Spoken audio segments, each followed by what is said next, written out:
وعباد الرحمن الذين يمشون على الأرض هونا. اللي سمعوه قال ده أكيد ملاك مش بشر، متمكن في الحفظ بطريقة ملهاش وصف. لما قرأ القرآن الكل استنط ليه. إيه حكاية العريس اللي بيتكلموا عليه على فيسبوك وليه بيقولوا عليه ملاك؟ كل ده وأكتر هنعرفه مع بعض في الفيديو ده.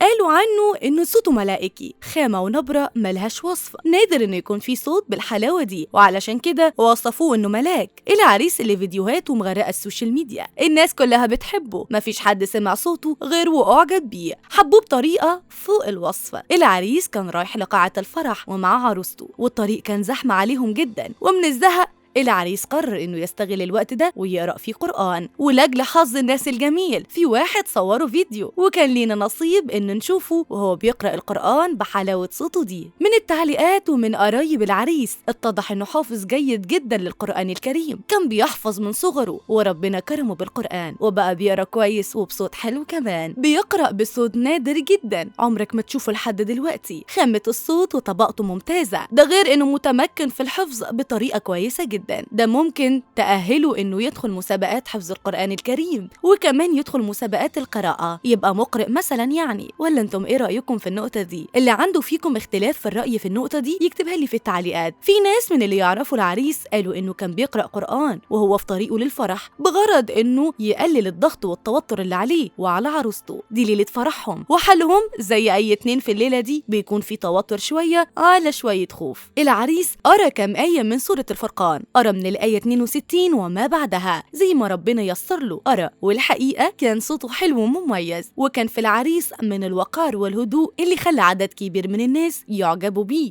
موقع القاهرة 24 الإخباري لما نزل فيديو العريس وحكى قصته وإنه قرأ القرآن وهو في طريقه لقاعة الفرح، عدد كتير من الناس عملت إعجاب بالفيديو وانبسطوا بالعريس والتصرف الكويس اللي عمله. وده بالنسبة ليهم يعني على حسب كلام الناس، فالعريس استغل وقته كويس جدا، وبدل ما كان هيضيع وقته في انه يسمع اغاني ومزيكا وحاجات من كده، لا، قرر العريس انه وقته يكون مفيد ويقضي في حاجه تطمن قلبه وياخد عليها ثواب كبير كمان. ده قارئ للقرآن الكريم وفي ليله عمره، ليله فرحه على عروسته. لحد هنا واكون وصلت لنهايه الفيديو، حكيت ليكم قصه العريس اللي في الفيديو بتاعه وهو بيقرأ القرآن مال السوشيال ميديا، وعرفنا ليه الناس بتقول عليه ملاك، وعرفنا برضو كل الاسباب والدوافع اللي خلته يقرأ ليله فرحه ويظهر بالشكل الجميل ده. دلوقتي جه الدور اني اسألكم عن رأيكم في العريس واللي عمله. اكتبوا لي رأيكم في التعليقات.